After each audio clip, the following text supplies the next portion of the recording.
Baik, bismillahirrahmanirrahim. Assalamualaikum warahmatullahi wabarakatuh. Saya Muhammad Tamar Nasir, NIM 22OSP 676. Nah, di sini saya akan menjelaskan tentang yang pertama, pengertian PLC, komponen utama pada PLC, sejarah PLC, jenis pembagian PLC, dan kelebihan PLC dibandingkan dengan relay dan microcontroller.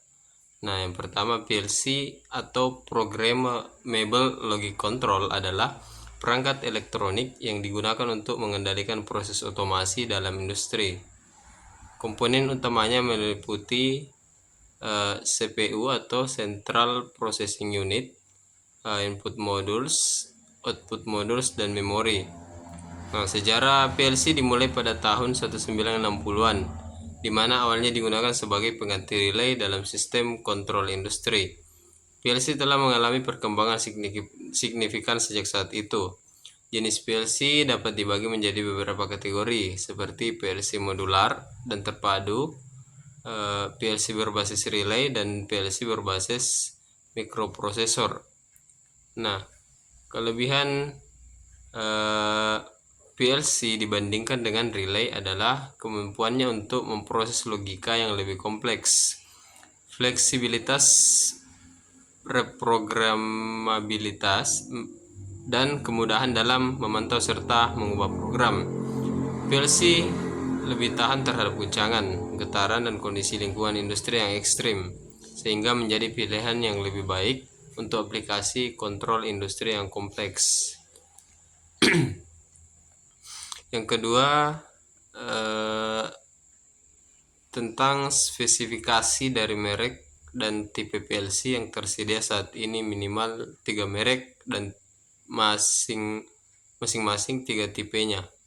Nah, yang pertama ada Siemens tipe S7 1200, cocok untuk aplikasi kecil dan menengah dengan 10-20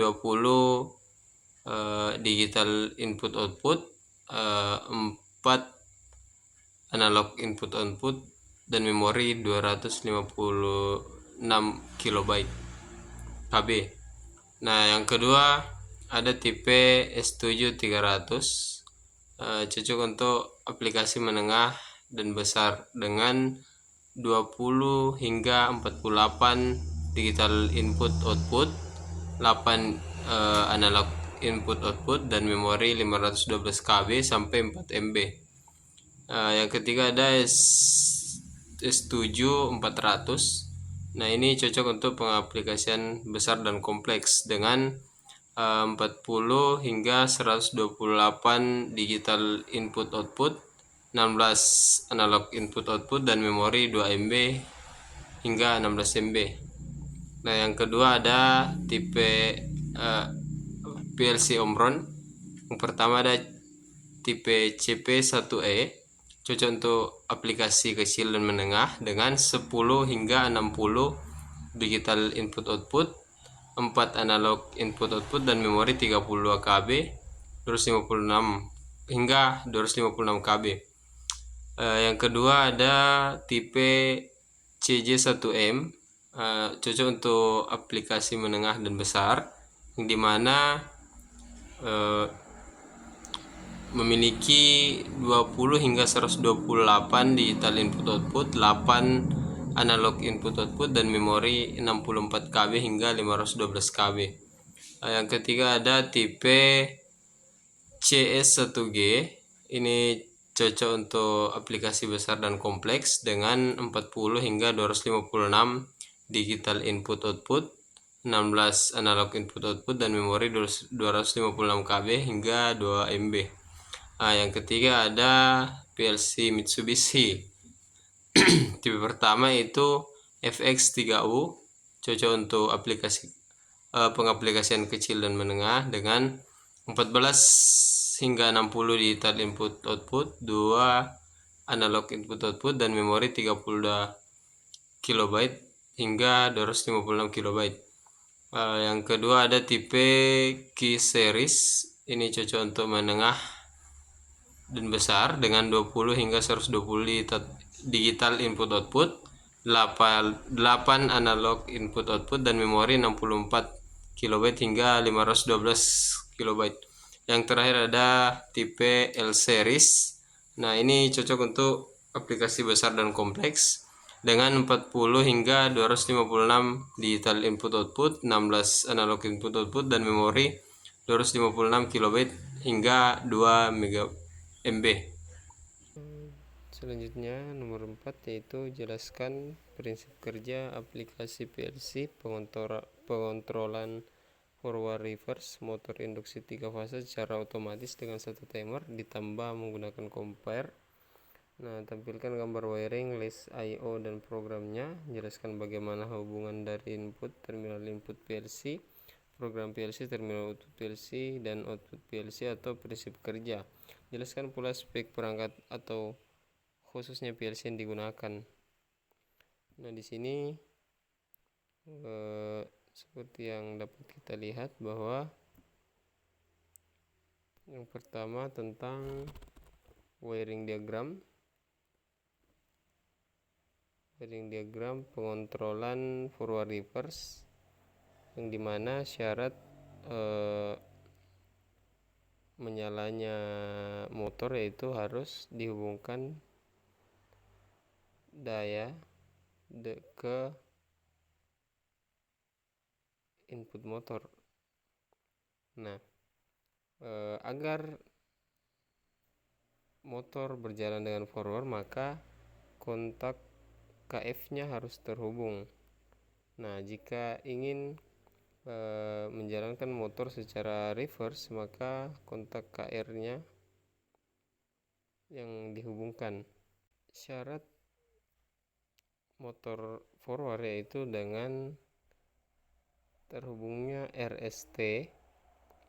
Namun jika ingin menghubungkan secara memutar putaran motor secara reverse maka tukar salah satu pasanya. Nah, di sini kita lanjut ke rangkaian kontrol di PLC. Nah, di sini ada sedikit kekeliruan di gambar ya. Ini COM yang terhubung dengan L1 ini harusnya dia ke sini. Nah, jadi kaki 01, 03, 05 digunakan sebagai push button start, stop, dan reset. Nah, kontak forward dihubungkan dengan pin 07, lalu keluarannya dihubungkan dengan netral. Begitu juga dengan kontaktor reverse yang dimana inputnya pin 06. Lanjut, ini adalah I/O listnya, yang dimana PB star sebagai digital input, addressnya 0.01, PB stop sebagai digital input juga, addressnya 0.03, atau push button normally open untuk menghentikan sistem. Nah, PB start tadi untuk mengaktifkan sistem. Nah, di sini ada PB reset atau digital input, addressnya 0.05, push button NO untuk mereset sistem. Ini ada KF digital output, ada KR digital output juga. Di sini KF itu sebagai kontaktor 220 volt AC untuk motor forward. Nah, sedangkan KR itu sebagai kontaktor untuk motor berputar reverse. Lanjut di leader diagramnya. Nah, di sini PB star sebagai NO. Nah, saat PB star ditekan maka ini akan terhubung. Ini akan terhubung yang mengakibatkan semua kontak Emran akan terhubung dia karena coil dari Emran ini energize. Nah, akibat dari terhubungnya Emran, maka timer ini akan aktif. Jika ini terpenuhi, maka KF atau kontaktor forward akan aktif dan putaran motor itu akan berputar dengan forward. Sedangkan jika ini terpenuhi, maka KR-nya yang akan aktif. Nah, motor akan berputar secara reverse. Jadi PLC yang digunakan adalah PLC Omron CP1L L20DRA, yang dimana spesifikasinya PLC ini memiliki input 12 dan output 8. Program kapasitinya 2 k steps, dimana communication portnya yaitu built-in RS232C for serial communication. High speed counternya 2 high speed counter atau 100 kHz. Terus power supply-nya 24 volt DC. Nah, mungkin cukup sekian yang dapat saya jelaskan. Assalamualaikum warahmatullahi wabarakatuh.